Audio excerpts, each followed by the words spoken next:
गोभ्यः नमो नमः। प्रार्थनापूर्वकं ध्याये ध्यानं समर्पयामि। ध्यानार्थे अक्षतपुष्पाणि समर्पयामि। सर्वोपचारार्थे गन्धाक्षतपुष्पाणि समर्पयामि। नैवेद्यं नैवेदयामि। प्राणाय स्वाहा पानाय स्वाहा व्यानाय स्वाहा उदानाय स्वाहा मध्ये मध्ये आचमनीयमत्रापोषणीयं जलं समर्पयामि। नमस्करोमि। व्यास जी का पूजन करें, ग्रंथ पूजन करें। ओम व्यासाय विष्णुरूपाय व्यासरूपाय विष्णवे नमो वै ब्रह्मनिधये वासिष्ठाय नमो नमः। ओम नमोऽस्त्वनन्ताय सहस्रमूर्तये सहस्रपादाक्षिशिरोर्बाहवे सहस्रपाद सहस्रनाम्ने पुरुषाय शाश्वते सहस्रकोटियुगधारिणे नमः। आरार्तिक्यम् ओम इदगुं हविः प्रजननं वे स्तुतसभिरघु सर्वगणगु स्वस्ताये आत्मसरि प्रजासनि पशुसनि लोकसन्यभयसनि अग्निः प्रजां बहुलां वे करोत्वन्नं भयोरेतो अस्मासु दत्तः कर्पूरगौरं करुणावतारं संसारसारं भुजगेन्द्रहारं सदा वसन्तं हृदयारविन्दे भवं भवानी सहितं नमामि। ओम जलेन शीतलीकरणं पुष्पैः देवताभिवन्दनम् आत्माभिवन्दनम् आरोग्याभिवन्दनम् आरार्तिक्यमहं समर्पयामि। नमस्करोमि। आरार्तिकं समर्पयामि। आरार्तिकग्रहणम् हस्ते अक्षतपुष्प हस्तौ प्रक्षालनं कृत्वा हस्ते पुष्पाणि गृहीत्वा मन्त्रपुष्पाञ्जलिम् ॐ यज्ञेन यज्ञमयजन्त देवास्तानि धर्माणि प्रतपान्यासन्ना देहनाकं महिमानः सचन्दजत्रपूर्वे साद्याः सन्ति देवाः नानासुगन्धपुष्पाणि यथा कालोद्भवानि च पुष्पाञ्जलिर्मया दत्ताग्रहाण परमेश्वर मन्त्रपुष्पाञ्जलिं समर्पयामि। नमस्करोमि। बोलो वृंदावन बिहारी लाल की, श्री वृंदावन धाम की, श्री व्यास जी महाराज की। धर्म की अधर्म का प्राणियों में विश्व का सत्य सनातन धर्म की, गौ माता की, भारत माता की जय जय। श्री राधे श्याम। सभी भक्तजन आकर के श्रीमद् भागवत कथा का श्रवण करें। यथा स्थान बैठ करके परम पूज्य नंदगाम धाम से पधारे श्री ब्रजेश गोस्वामी जी आपको इस भागवत कथा का पान कराने के लिए आ चुके हैं। आप सब लोग भी यथाशीघ्र अपने अपने स्थान पर आकर के कथा का श्रवण करें। जय जय श्री राधे। श्री कृष्णाय नमः। श्री गोपीजनवल्लभाय नमः। श्रीमदाचार्य चरणकमलेभ्यो नमः। चिन्तासन्तानहन्तारो यदपादाम्बुजरेणवः स्वीयानामतान्यजार्चायान् प्रणमामि मुहुर्मुहुः। यदनुग्रहतु जन्तु सर्वदुःखातिगो भवेत् तमहं सर्वदा वन्दे श्रीमद्वल्लभनन्दनम्। अज्ञानतिमिरान्धस्य ज्ञानाञ्जनशलाकया चक्षुरुन्मीलितं येन तस्मै श्रीगुरुवे नमः। नमामि हृदये शेषे लीलाक्षीराब्धिशायिनं लक्ष्मीसहस्रलीलाभिसेव्यमानं कलुनिधिं। चतुर्भिश्च चतुर्भिश्च चतुर्भिश्च त्रिभिस्तथा षड्भिर्विराजते योऽसौ पञ्चधा हृदये मम। नमो नन्दोपनन्देभ्यो प्रतिनन्दायते नमः। नमोऽधिनन्दगोपेभ्यो सुपुत्रेभ्योऽर्थसिद्धये नन्दधात्रि नमस्तुभ्यं यशोदायै नमो नमः। नमः बालाय कृष्णाय बलभद्राय ते नमः। नन्दीश्वराय देवाय आभिरोत्पत्तिहिताय च यशोदा सुखदायैव महादेवाय ते नमः।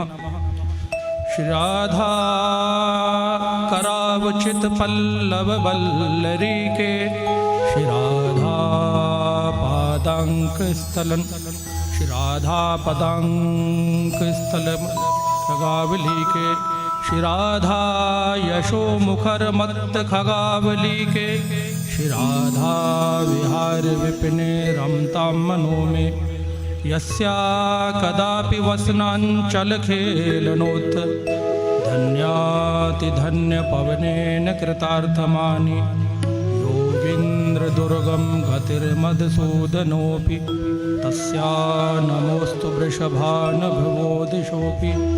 बोले श्रीमद्भागवत महापुराण की जय। श्री व्यास जी महाराज की जय। श्री सुखदेव जी महाराज की जय। श्री सूत जी महाराज की जय। श्री परीक्षित जी महाराज की जय। श्री रमणे महारानी की जय। श्री गंगा मैया की जय। श्री वृंदावन धाम की जय। ब्रज 84 कोस मंडल की जय। अनंत कोटि वैष्णव भक्त वृंदन की जय। जय जय श्री राधे। जय जय श्री राधे। जय जय श्री राधे श्याम। नंद नंदन श्री कृष्ण गोपाल कृष्ण गिरधर गोपाल की महती कृपा से मैं और आप सब यहाँ इस राधा सुरभि गौशाला के प्रांगण में भव्य अष्टोत्तर शत श्रीमद् भागवत के आयोजन में गौ माता की सन्निधि में श्रीमद् भागवत का लाभ प्राप्त कर रहे हैं। यद्यपि ये दक्षिण भारत का क्षेत्र, यद्यपि यहाँ भक्ति महारानी उत्पन्न हुई जन्मी है, चतु संप्रदाय के आचार्यों की ये जन्मभूमि भी है, लेकिन यहाँ संस्कृत भाषा का बाहुल्य है और हिंदी भाषा को लोग कम समझते हैं। श्रीमद् भागवत के पद्म पुराणोक्त जो महात्म है उसमें भी उत्पन्नम द्रविड़म साहम वृद्धिम कर्नाटके गता, तो ये कर्नाटक प्रांत में स्थित हम इस गौशाला के प्रांगण में श्रीमद् भागवत की कृपा प्राप्त करने के लिए यहाँ एकत्रित हुए हैं।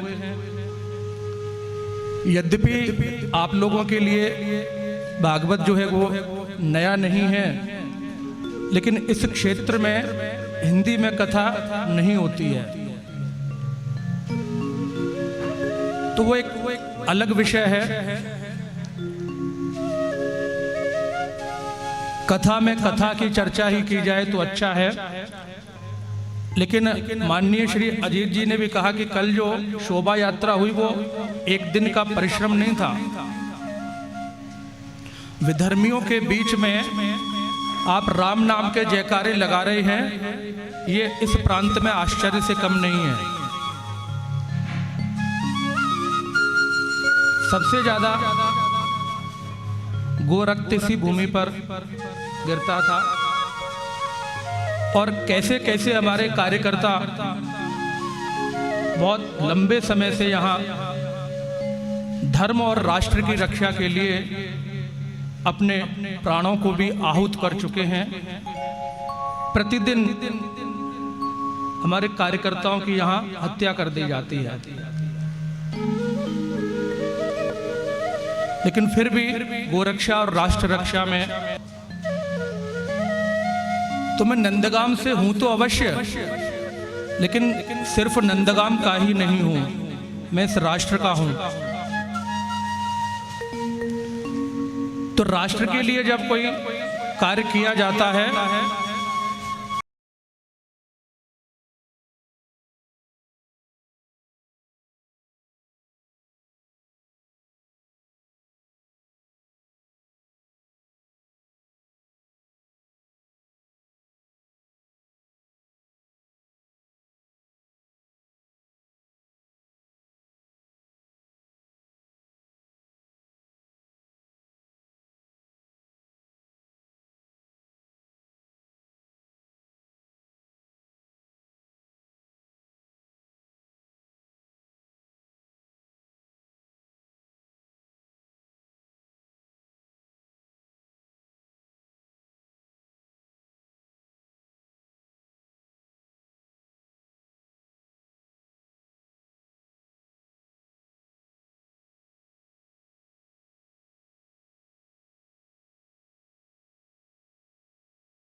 भोजन में अपनी प्रिय वस्तु में आनंद खोजते हैं, या किसी को घूमने का शौक़ है तो अपनी मनपसंद जगह पे जाकर उसको सुख मिलता है, आनंद मिलता है।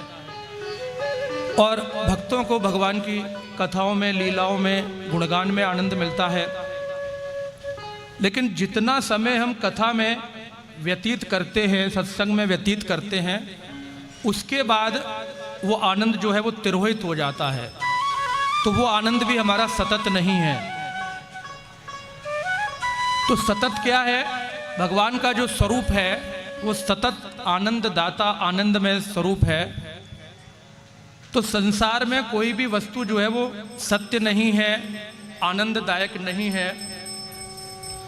तो वो यदि सत्य, चिद और आनंद स्वरूप जो है वो एकमात्र भगवत तत्व में संभव है, और जो भगवत तत्व है वही तापत्रय विनाशाय, हमारे आदि दैविक, आदि भौतिक और आध्यात्मिक तीनों प्रकार के तापों को नष्ट करने में जो एकमात्र सक्षम है वो भगवान श्री कृष्णाय वयम नुमः, ऐसे उन परात्म पुरुषोत्तम, लीला पुरुषोत्तम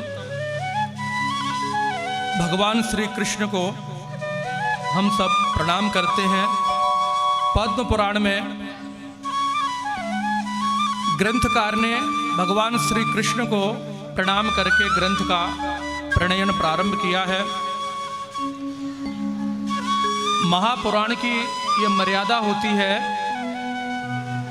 कि मंगलाचरण में सर्वप्रथम जो भगवत तत्व है उसको प्रणाम किया जाता है, तत्पश्चात आचार्यगण। यद्यपि भागवत की रचना श्री व्यास जी महाराज के द्वारा हुई, लेकिन सुखदेव जी महाराज को सर्वश्रेष्ठ आचार्य भागवत का आचार्यों ने ग्रहण किया है। वृंदावन में अध्ययन करने वाले सब ब्राह्मण तथ्य से भलीभांति परिचित होंगे। एक बड़ा प्रसिद्ध श्लोक है, शुको वेत्ति राजा वेत्ति, व्यासो वेत्ति ना वेत्ति चा, श्रीधरम सकलम वेत्ति श्रीमद् नरसिंह प्रसादतः। तो कहा जाता है कि सुखदेव जी महाराज ने भागवत को आत्मसात किया और परीक्षित महाराज ने भागवत जी को आत्मसात किया। व्यास जी महाराज भागवत की रचना तो करी, लेकिन भागवत को पूर्ण रूप से समझ पाए कि नहीं समझ पाए, इसमें संदेह व्यक्त किया। ऐसा क्यों? जो जिस ग्रंथ की रचना कर रहा है क्या वो उस ग्रंथ को नहीं समझ पाएगा? आश्चर्यजनक है। बोले यदि समझते तो जब सुखदेव जी जन्म लेकर और तुरंत ही गृह त्याग करने के लिए चल पड़े तो हा पुत्र करके व्यास जी ने रोका कि अरे पुत्र रुक जा, कुछ समय तो रुक। तो बोले जो भागवत प्राप्त जिसको हो जाती है वो ना तो स्वयं रुकता है और ना किसी को रोक सकता है। तो कहा कि शुको वेत्ति राजा वेत्ति, शुको वेत्ति, व्यासो वेत्ति ना वेत्ति वा, श्रीधरम सकलम वेत्ति श्रीमद् नरसिंह प्रसादतः। भगवान श्री नरसिंह की कृपा से श्रीधर स्वामी भी श्रीमद् भागवत का संपूर्ण सार तत्व समझ गए। तो ये हम जैसे साधारण व्यक्तियों के लिए है। व्यास जी 24 अवतारों में से ब्रह्म है, ब्रह्म पे कभी शंका नहीं की जाती है। एक ब्राह्मण देवता और वो राजा, उनका उस देश का राजा उनका शिष्य था। तो उस ब्राह्मण के पिता का शरीर शांत हुआ तो उसके मन में इच्छा आई कि अब तो पिता का शरीर नहीं है, तो राजा यजमान है तो राजा के पास जाऊं, उसको कुछ आशीर्वाद दूं, फलस्वरूप कुछ धन प्राप्त होगा। तो राजा ने स्वागत सत्कार किया। ब्राह्मण कहीं भी जाए तो स्वागत सत्कार स्वाभाविक है, होता है, करना भी चाहिए। ब्राह्मण से अधिक और इस पृथ्वी पर सम्मान के योग्य कोई है भी नहीं। तो ब्राह्मण देवता जब गए राजा के यहाँ तो उन्होंने यथोचित स्वागत सत्कार किया और 1000 स्वर्ण मुद्राएं उन देवता को, ब्राह्मण देवता को समर्पित करी। अब उन्होंने कहा कि राजन, बोले अब तो मैं प्रस्थान करना चाहता हूँ, लेकिन मैं चाहता हूँ कि मैं तुम्हें भागवत श्रवण कराऊं, भागवत की कथा सुनो तुम। तो राजा ने कहा कि गुरुदेव, बोले अभी मेरे पे कुछ राज कार्य है, अवकाश नहीं है, आप ऐसा करें कि आप 1 वर्ष इसका और पठन कर लें तो आपको भी थोड़ा आनंद आएगा, और उसके बाद हम श्रवण करेंगे तो हमें भी आनंद आएगा। तो वो ब्राह्मण देवता राजा का तात्पर्य नहीं समझे, और वो 1 वर्ष तक पुनः अध्ययन करके 1 वर्ष बाद उसी तिथि पर फिर पहुंच गए। तो राजा ने फिर स्वागत सत्कार किया, बहुत सुंदर तरीके से उनको राजोचित सम्मान किया। तो ब्राह्मण ने भोजन आदि से निवृत्त होकर राजा से फिर अपना वचन स्मरण कराया। बोले राजन, आपने 1 वर्ष का समय दिया था और 1 वर्ष पूर्ण हो गया है। बोले अब मंच सजाया जाए और आप राज कार्य से अवकाश लें 7 दिन का। जैसे परीक्षित महाराज ने कथा सुनी, ऐसे आप सुने। तो उन्होंने कहा कि महाराज, आपको मैं 10,000 स्वर्ण मुद्राएं दे रहा हूं। बोले आप 1 वर्ष और आप अभी और अध्ययन कर लीजिए, और मैं भी राजकार्य से फ्री हो लेता हूं। तो ब्राह्मण दक्षिणा लेकर अपने चले गए। बोले 1 वर्ष और हम भागवत को और पढ़ लें और दृष्टांत सुन लें, जितना ज़्यादा से ज़्यादा हो सके ज्ञान प्राप्त हो जाएगा, तो और अच्छी कथा सुनेगा तो राजा और आनंदित होगा। तो वो फिर अगले वर्ष फिर पहुंचे उसी तिथि पर। तो राजा ने फिर सम्मान किया उन ब्राह्मण देवता का, और उन्होंने कहा कि महाराज आप एक बार और मुझे क्षमा कर दीजिए, यद्यपि ये अनुचित है कि मैं आपसे इंतजार करा रहा हूं, लेकिन आप अब इस बार आप और एक बार मुझे समय दें और मैं सारे कार्यों से निवृत्त हो जाऊंगा, आप 1 वर्ष के बाद पुनः आए। तो इस बार वो ब्राह्मण देवता ने श्रीमद् भागवत को बहुत ही गूढ़ता से, भागवत का जो रहस्य है उसको अध्ययन किया। तो प्रायः हम लोग प्रयास करते हैं कि उत्तम से उत्तम ग्रंथ हमें प्राप्त हो। जो विद्यार्थी हैं पढ़ने वाले, और वृंदावन में जो आजकल गलत परंपरा चल गई 6 महीने 2 महीने में भागवत तैयार कराने की, तो देखिए भागवत तो चिन्मय है, भगवान का स्वरूप है, वो उसमें कोई कमी नहीं आ सकती है, लेकिन कमी हम ब्राह्मणों में आ गई उससे। 2 महीने 6 महीने में कोई भागवत आत्मसात नहीं कर सकता है, अक्षर भी नहीं पढ़ सकता है। तो वो ब्राह्मण देवता को वो राजा की बात ऐसे लगी। बोले ये राजा जानता है कि मैंने एक बार भी भागवत नहीं पढ़ी है, इतना बड़ा राज चला रहा है, तो जब वो बार बार कह रहा है तो क्यों ना इसको एक बार पढ़ के ही देख लूं। तो उस ब्राह्मण पे भागवत जी की कृपा हुई और उस ब्राह्मण ने भागवत जी का स्वाध्याय किया, और स्वाध्याय करते करते करते श्रीमद् भागवत उसको सिद्ध हो गई। अब सिद्ध हो गई तो वो नित्य भागवत का मूल पाठ करे, और उसको भागवत जी में आनंद रस आने लग गया। अब तो कौन राजा मेरा शिष्य है, किससे मुझे धन चाहिए, क्योंकि ये तो कल्प वृक्ष है, हमें कहीं जाने की आवश्यकता थोड़ी पड़ेगी। वृंदावन में एक सन्यासी रहते हैं, श्री राधा गोविंद महाराज। तो वो कहते हैं कि किसी ब्राह्मण को 7 ताले में बंद करके आप छोड़ दो और भागवत का ग्रंथ पकड़ा दो उसको, और वो यदि हृदय से उसका पाठ करेगा तो संसार की सारी वस्तुएं उस बंद ताले में उस व्यक्ति को प्राप्त हो जाती हैं। उसे किसी व्याकरण की जरूरत नहीं है, उसे कहीं जाने की जरूरत नहीं है, बस वो भागवत का मूल पाठ करे, स्वयं भागवत अपने रहस्य को प्रकट करेगा। अब उन ब्राह्मण देवता के हृदय में श्रीमद् भागवत प्रस्फुटित हो गई। अब 1 वर्ष का जब समय निकल गया तो जितने भी ये बड़े बड़े व्यक्ति होते हैं, जो बड़े बड़े कार्य करते हैं, तो ये प्रत्येक छोटी वस्तु को, छोटी चीज को नोट करते हैं। तो उसने कहा अपने मंत्रियों को, बोले हमारे वो गुरुजी जो विप्र हैं बोले 1 वर्ष हो गया वो आए नहीं। बोले सूचना दो उनको। बोले हम याद कर रहे हैं।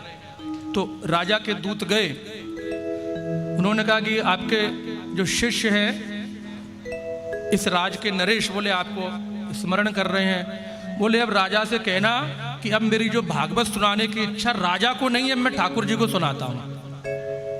अब मैं तुझे क्यों सुनाऊं?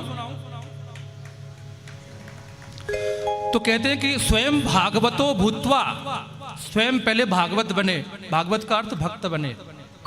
स्वयं भागवतो भूत्वा भक्ता नाम आश्रयण चा, और भक्तों के आश्रय में रहे जिन्होंने भागवत सिद्ध कर रखी है। स्वयं भागवतो भूत्वा भक्ता नाम आश्रय, और तत्वम भागवतम लभेत न च विद्या न च टीकया। आप श्री राममूर्ति शास्त्री जी की पढ़ लीजिए, आप श्रीधर स्वामी जी की पढ़ लीजिए, आप रूप गोस्वामी जी की पढ़ लीजिए, आप बल्लवाचार्य जी की पढ़ लीजिए। आप जितनी भी टीकाएं हैं वो उन टीकाओं को पुनः पुनः कितना भी बार पढ़ लीजिए, लेकिन जब तक आप स्वयं भागवत के शरण में नहीं आएंगे, स्वयं भागवत की अधीनता हम स्वीकार नहीं करेंगे कि भागवत हमें स्वीकार कर ले, तब तक इस भागवत को विद्या से और टीका से सिद्ध नहीं किया जा सकता है। ऐसा आचार्यों ने अपना मत व्यक्त किया है। ये साधारण ग्रंथ नहीं है, यहाँ व्यास जी ने अपना कोई बुद्धि चातुर्य प्रयोग नहीं किया है। भागवत का महात्मा यहाँ सब वृंदावन वासी ही बैठे हैं तो सब जानते ही हैं। भागवत के महात्म्य धुंधकारी की कथा आती है। प्राय देखा जाता है कि किसी भूमि में कुछ दोष रहता है। जो पुण्यकोटि गौशाला थी, जहाँ 4 वर्ष पूर्व कथा हुई थी, तो वहाँ एक नाली थी और वहाँ कुछ दिनों में एक बछड़ा जाके शरीर छोड़ देता था। भूमि का कुछ दोष था। एक ही पॉइंट पे क्यों वो बछड़ा शरीर छोड़ रहा है? बार बार महीने में 1-2 बछड़े हमारे वहाँ देह त्याग कर देते थे। फिर वहाँ भागवत की कथा हुई, सत्संग हुआ, हजारों लोग रोज वहाँ प्रसाद ग्रहण करते थे। ब्राह्मणों की झूठन यहाँ गिरती है वो तीर्थ हो जाता है। तो धुंधकारी का जो प्रसंग आता है, कथा प्रसंग सब आपने अनंत बार सुन रखा है। तो ब्राह्मण शरीर है और फिर भी प्रेत बना, और उनके ही भाई गोकर्ण जी महाराज ने उनके निमित्त गया में श्राद्ध किया, तो मुक्त क्यों नहीं हुए? धुंधकारी की मुक्ति क्यों नहीं हुई? गया में श्राद्ध करने से व्यक्ति मुक्त हो जाता है, तो शास्त्र झूठा हो जाएगा। क्यों मुक्त नहीं हुए धुंधकारी? गोकर्ण जी महाराज तो सभी शास्त्रों में निष्णात थे, काशी से विद्याध्ययन करके आए, आचार्यों के सानिध्य में रहे, क्यों मुक्त नहीं हुआ? धुंधकारी मुक्त क्यों नहीं हुआ? विनय मिश्रा, क्यों मुक्त नहीं हुआ धुंधकारी? धुंधकारी की मुक्ति क्यों नहीं हुई ज्ञा श्राद्ध से?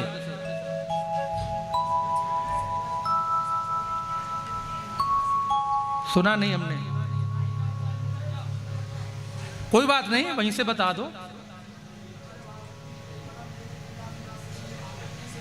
बिल्कुल सत्य बोले, श्रीमद् भागवती वार्ता प्रेत पीड़ा विनाशिनी। लेकिन शास्त्र भी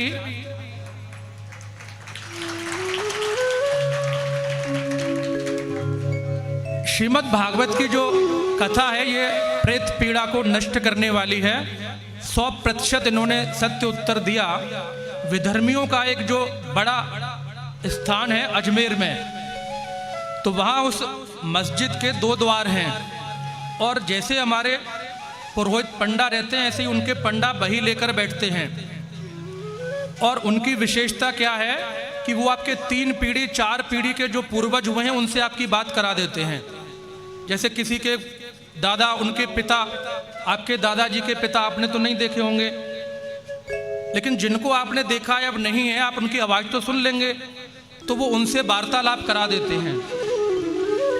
तो उसके बाद वो कहते हैं कि भाई हमने तुम्हें बताया कि वहाँ ये है वो है, हमारे लिए क्या करोगे? तो वो मुस्लिम आत्माएं भी कहती हैं कि भागवत की कथा मूल पाठ कराइए हमारे लिए। श्रीमद् भागवती वार्ता जो है वो प्रेत पीड़ा विनाशिनी है। तो धुंधकारी के लिए श्री गोकर्ण जी महाराज ने जो किया, तो अवध धाम के श्री गोपालाचार्य जी महाराज धुंधकारी के प्रसंग में दो महत्वपूर्ण बात कहा करते थे कि एक तो भागवत की कथा प्राप्त नहीं हुई थी, लेकिन ऐसा भी नहीं है कि गया में श्राद्ध किया जाए और व्यक्ति मुक्त ना हो, ऐसा भी नहीं है। तो उसमें दो कारण रहे। एक तो उसने माता पिता पर हाथ उठाया था, माता पिता की अवहेलना करी थी। तो जो लोग जीते जी तो अपने माता पिता का सम्मान नहीं करते हैं और बाद में फिर श्राद्ध में हलवा पूड़ी खिलाते हैं, तो फिर उनका वो ग्रहण शायद हो ना हो, लेकिन करना अवश्य चाहिए। दूसरा, जो धुंधकारी के निमित्त जो श्राद्ध किया गया था तो उसका गोत्रोच्चारण गलत था, और जब गोत्र गलत हो जाएगा तो आपको प्राप्त कैसे होगा? आजकल एक परंपरा चल गई है, सभी लोग अपना अच्युत गोत्र बोलते हैं। अच्युत गोत्र सन्यासी का होता है, गृहस्थ का नहीं हो सकता। प्रायः आजकल लोग एक परंपरा चल गई है, अपना अच्युत गोत्र करके अपने सारे संकल्प कराते हैं, तो वो उनको प्राप्त नहीं होगा। अच्युत गोत्र सन्यासी का ही होता है, जो संसार से अलग हो चुका है, संसार को त्याग चुका है। तो धुंधकारी जो था वो आत्मदेव ब्राह्मण का पुत्र नहीं था।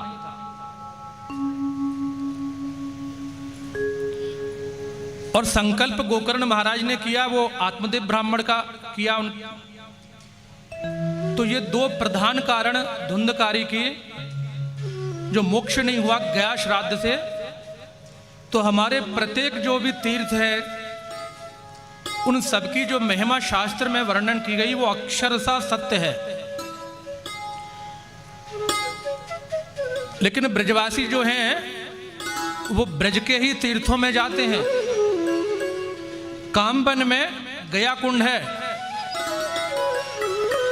और वहां पे ब्रजवासी लोग यदि जाते हैं तो वो गया जी में ना जाके गया कुंड पे जाके करते हैं। तो कामवन में एक चतुर्वेदी जी हैं, उनकी पिता का शरीर शांत हुआ तो उनकी माँ ने कहा कि तू गया में जाके श्राद्ध कर आ। तो बोले गया तो मैं ना जाऊंगा, गया कुंड पे कर सकूं, गया तो मैं जाऊंगा ना। तो गया कुंड पे गए और वहाँ कामवन में एक रमेश चंद्र शास्त्री हैं, उन्होंने करीब 500 से अधिक ब्राह्मण बालकों को भागवत सिद्ध कराई। किसी से एक पैसा शुल्क नहीं लिया, अपने घर में ही रखे 50-50 ब्राह्मण बालक, सभी पूरे भारतवर्ष में फैले हुए हैं उनके शिष्य।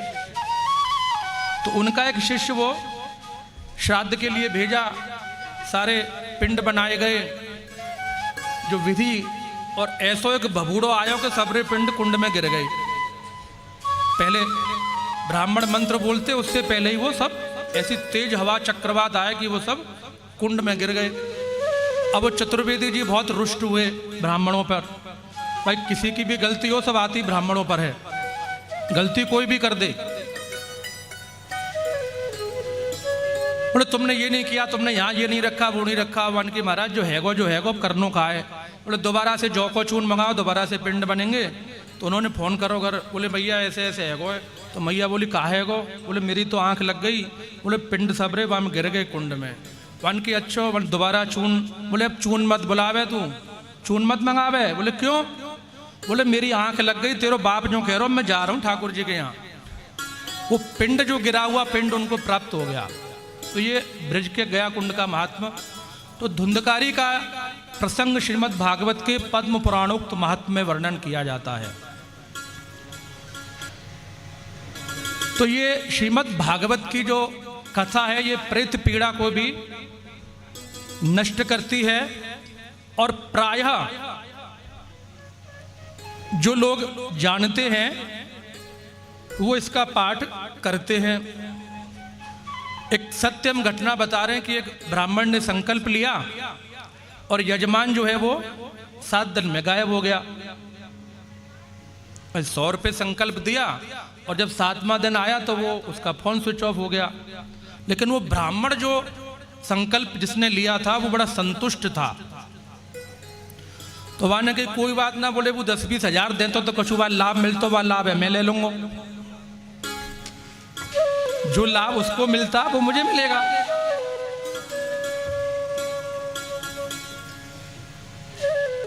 ब्राह्मण वही तेजस्वी मिलेगा जो संतुष्ट होगा। श्रीमद् भागवत की महात्म्य में वैसे तो बहुत विस्तार से वर्णन किया सनत कुमारों ने, लेकिन कहते कि दरिद्रश्च क्षयी रोगी, जो दरिद्री भी है सबके लिए कहा है, चारों वर्णों के लिए। दरिद्री व्यक्ति यदि भागवत का अनुष्ठान करे, और भागवत से तात्पर्य मूल पाठ से ही होता है, कथा में मूल तो होता नहीं है। करोड़ों रुपए के पांडाल लगते हैं लेकिन एक भी मूल पाठ नहीं हो पाता है। दरिद्रश्य खयी रोगी निर्भाग्या पाप कर्मवान अनपत्यो मोक्ष कामा शुण्याच कथा में माम। दरिद्री है, क्षय बोलते हैं आजकल जो टीबी का रोग है। निर्भाग्य पाप कर्म करने वाला, बोले ये सब श्रीमद् भागवत के अनुष्ठान करने कराने से ये दोष नष्ट हो जाते हैं। और भी बहुत कुछ कहा, अपुष्पा काक बंध्याचा, जो स्त्री गर्भ धारण नहीं कर पाती है, गर्भ स्राव हो जाता है। बंध्या है जिसके बालक होकर मर जाते हैं, जीते नहीं हैं। श्रवत गर्भा याचा नारी तथा श्राव्या प्रत्नता, ऐसी स्त्री को भी श्रीमद् भागवत का श्रवण करना चाहिए। और कह रहे हैं कि यदि श्रवण भी ना हो सके तो श्रीमद् भागवत के इस ग्रंथ को अपने घर में रखना चाहिए। और श्लोकम भागवतम चापी श्लोकार्धम पादमेव चा, बोले श्रीमद् भागवत के ग्रंथ को रखे, श्रीमद् भागवत के एक अध्याय का पाठ करे, एक पाठ भी ना हो तो एक श्लोक का पाठ करे, एक श्लोक भी ना हो तो एक पाद का भी पाठ कर ले, तो श्रीमद् भागवत की कृपा उसको प्राप्त हो जाएगी।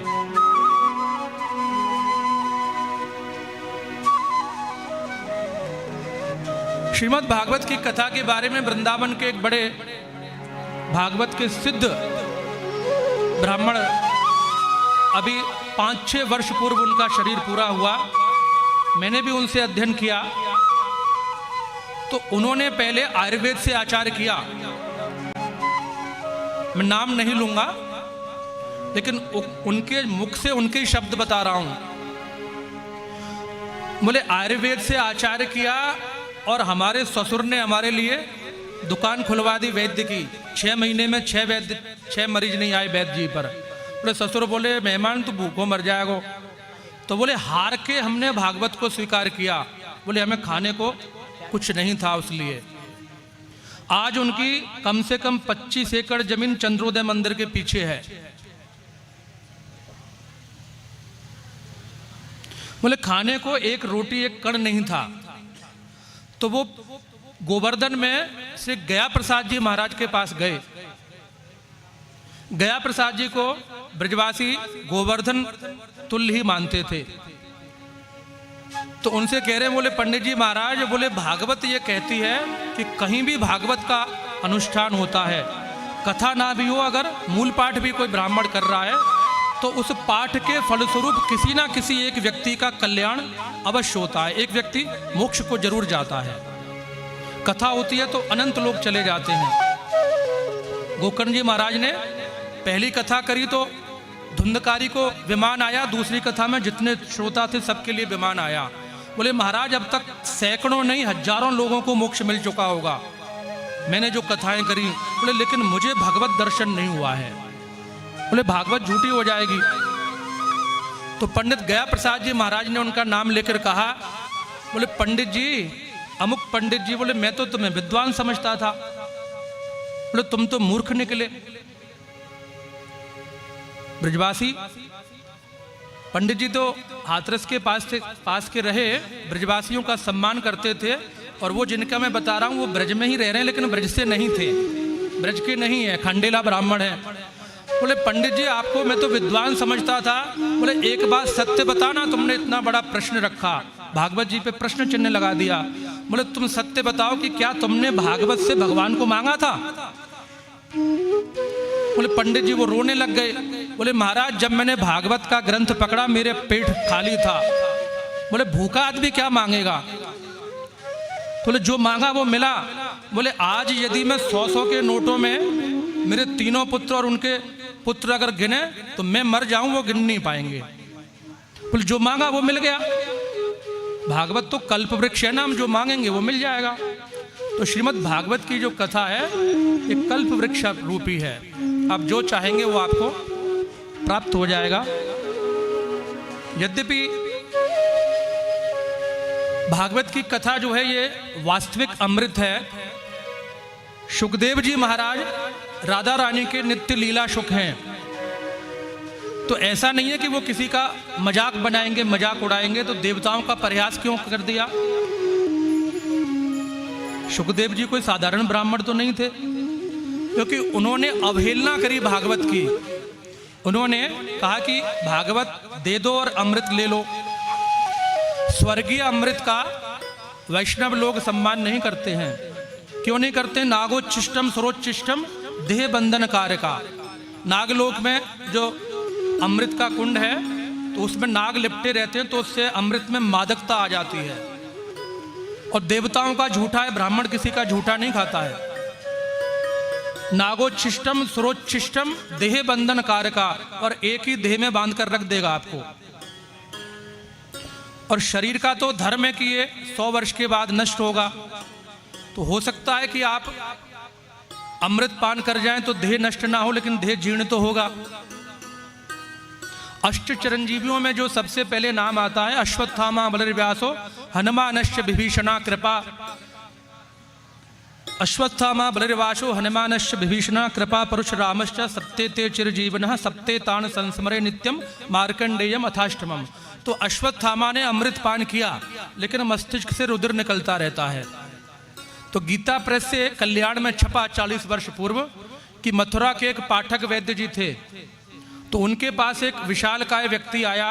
बोले महाराज मेरे मस्तिष्क में घाव है, आप कोई दवा दे दो। उन्होंने कहा ये मल्लम लगा ले, 3 दिन में ठीक हो जाएगा। बोले महाराज 3 दिन में लगाने से नहीं हुआ। बोले 7 दिन लगा लेना। बोले फिर भी सही नहीं हो। बोले तो दवाई को रख जा, फिर तू अश्वत्थामा है।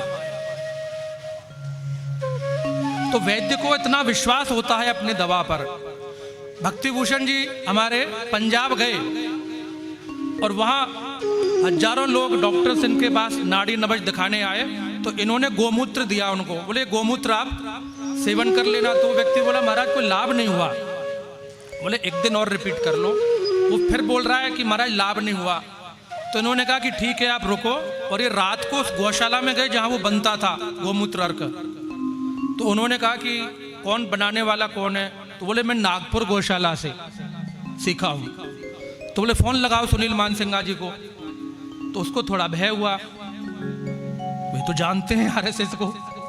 तो उन्होंने पूछा कि आप ये गर्म करने के लिए कब चढ़ाते हो? बोले महाराज गाय क्या सेवा से फुर्सत होती है, तुम 12-1 बजे। बोले सूर्योदय के बाद गोमूत्र अर्क के लिए नहीं चढ़ाया जाता है। तो भक्तिभूषण जी ने 500 लीटर पैक्ड गोमूत्र जिसकी कीमत 2 लाख से ज़्यादा थी वो फर्टिलाइजर के लिए फिकवा दिया। मतलब वो पीने के लिए नहीं रखा। तो इतना जब तक आप में दृढ़ता नहीं होगी। अदृढ़म च हतम ज्ञानम प्रमादेन हतम श्रुतम। जो ज्ञान दृढ़ नहीं होगा, पक्का नहीं होगा, वो नष्ट हो जाएगा। प्रमादेन हतम श्रुतम। आप प्रमाद करेंगे सुनने में तो सुना हुआ नष्ट हो जाएगा। विद्यार्थी लोग जाते हैं और जब पढ़ते हैं कक्षा में तो उनको सब कुछ लग रहा है कि जो अध्यापक बता रहा है वो मेरे हृदय में आ गया, लेकिन उसके बाद फिर वो उसको अभ्यास नहीं करते हैं तो भूल जाते हैं। प्रमादेन हतम श्रुतम संदिग्धो ही हतो मंत्र। और मंत्र पे यदि संदेह किया कि ये मंत्र चमत्कार नहीं दिखा रहा है तो उस मंत्र का जो शक्ति है वो नष्ट हो जाती है। और व्यग्र चित्तो हतो जपा। चित्त यदि हमारा बेचैन है तो जप जो है वो जितना भी आप कर लो वो लाभ नहीं देगा। तो जब हमारी निष्ठा दृढ़ होती है कहीं भी किसी भी परिप्रेक्ष्य में तो वो फलवती होती है। और हमारी निष्ठा यदि दृढ़ नहीं है तो हम फल से वंचित रह जाते हैं। श्रीमद् भागवत का धुंधकारी का प्रसंग आपने संक्षेप में श्रवण किया। श्रीमद् भागवत की भूमिका में संक्षेप में आपको बताकर आज की कथा को विराम दूंगा। यहाँ हिंदी भाषी क्षेत्र नहीं है, फिर भी हिंदी भाषा में भागवत की कथा हो रही है, तो हमारे भक्ति भूषण जी कन्नड़ में उसको यहाँ के लोगों को ट्रांसलेट करेंगे, उसका अनुवाद करेंगे। श्रीमद् भागवत की कथा की जब रूपरेखा हुई, व्यास जी महाराज ने जब उपक्रम किया, तो समस्या ये आई कि इतना बड़ा ग्रंथ ठाकुर जी का लिखा जाएगा, लिखने वाला भी चाहिए। तो जब ठाकुर जी अनुकूल होते हैं तो भगवान की कृपा उनके परिकर के रूप में हमें प्राप्त होती है। तो गणेश जी महाराज का व्यास आश्रम में आगमन हुआ। व्यास जी के आश्रम में गणेश जी आए। महापुरुष अकारण नहीं आते हैं। व्यास जी ने स्वागत सत्कार किया। बोले महाराज कैसे? बोले इधर से जा रहे तो आपको दंडवत प्रणाम करने। बोले आप आए हैं तो एक कार्य कीजिए। बोले हम एक ग्रंथ लिखना चाहते हैं, आप उसको लिख दीजिए। तो गणेश जी ने कहा कि एक शर्त है मेरी। बोले मैं लिख तो दूंगा, लेकिन आप रुक गए तो मैं उठ के चला जाऊंगा।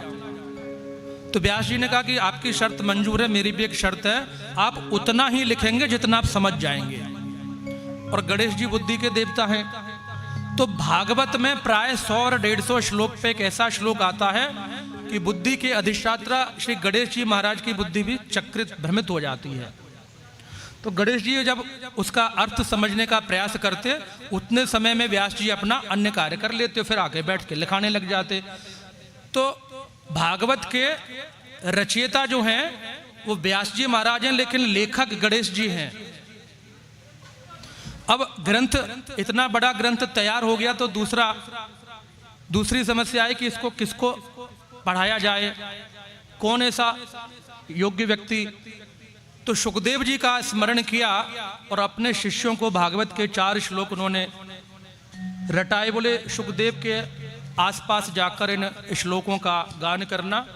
बोले असंभव है कि भगवान के इन मधुराति मधुर श्लोकों को सुनकर वो खिंचा चला आएगा, ऐसा असंभव है कि वो ना आए। तो व्यास जी के शिष्यों ने श्रीमद् भागवत के 4 श्लोकों का गान किया, जिनमें से एक श्लोक वेणुगीत का और एक अहोबकीयम। तो सुखदेव जी महाराज ने पहला श्लोक सुना, अहोबकीयम यम स्तन कालकूटम जघांसया पायदप्य साध्वी। तो एकदम से रुक गए, जो सतत। तो सुखदेव जी महाराज जो हैं राधा रानी के नित्य लीला सुख हैं। श्रीमद् भागवत में राधा नाम इसीलिए नहीं आया है कि राधा रानी सुखदेव जी के गुरु हैं। तो परंपरा से अपने गुरु का नाम नहीं लिया जाता है। तो सुखदेव जी ने कहा कि भैया ऐसा और श्लोक सुनाओ। तो उन्होंने 4 श्लोक सुनाए। बोले ज्यादा सुनना है तो हमारे गुरु जी के पास चलो। तो व्यास जी महाराज के आश्रम में सुखदेव जी आए और विधिवत श्री सुखदेव जी महाराज ने व्यास जी से अध्ययन किया। भागवत जो है ये गुरुमुख से ही सिद्ध होता है। इस प्रकार आज के कार्यक्रम में प्रातः काल से ही विलंब हुआ। कुछ व्यवस्थाएं, पानी नहीं था या अन्य कुछ त्रुटियां हुई। तो जो कुछ भी त्रुटि यहाँ हो रही है उस सब के लिए जिम्मेदार तो मैं ही हूँ। तो उस सब के लिए आयोजक आदि सबसे मैं 7 दिन का क्षमा प्रार्थी हूँ और रहूँगा ही। क्योंकि कोई भी कार्य, भक्ति भूषण जी ने हमें घड़ी दिखाई कि आपका समय 11 बजे हवन का था और आप 1 बजे तक नहीं बैठे हैं। फिर अरणी मंथन में अरणी में अग्नि प्रज्वलित नहीं हुई। तो यहाँ की परंपरा ऐसी है इस क्षेत्र की कि यहाँ माताओं का हाथ जब तक नहीं लगता है अग्नि प्रकट नहीं होती है। तो हमारे देवताओं को, ब्राह्मण देवताओं को पता नहीं था, तो उन्होंने माताओं को कहा कि माताओं का स्पर्श नहीं होगा, उत्तर भारत में नहीं होता है। तो वो भी अपनी जगह ठीक हैं, आप भी अपनी जगह ठीक हैं। तो माताओं को मना किया गया और बाद में माताएं वहाँ उनके चेहरे लटक गए। और हमारे जो मुकेश जी उन्होंने कहा कि महाराज जी ये माताएं जो हैं थोड़ी सी कुछ कम प्रसन्न हो गई, इनके चेहरे जो हैं जो पहले खिले हुए थे अब खिले हुए नहीं हैं। तो एक माता जी ने जब उस अरणी को स्पर्श किया उसके बाद ही अग्नि प्रज्वलित हुई। फिर वो ब्राह्मण देवता हमारे विनय शुक्ला जी बोले महाराज जी गिर आपने अभी गणेश जी तो स्थापित ही नहीं कराए। तो वो जो कुछ भी प्रथम दिन कुछ आगे पीछे हुआ भक्ति भूषण जी के वहाँ कार्यालय में जो वेदी बनाई थी वो वहाँ थी, और वेदी जब यहाँ आई और गणेश जी स्थापित हुए उसके बाद वो कुछ सेकंड में ही वो अग्नि प्रज्वलित हो गई।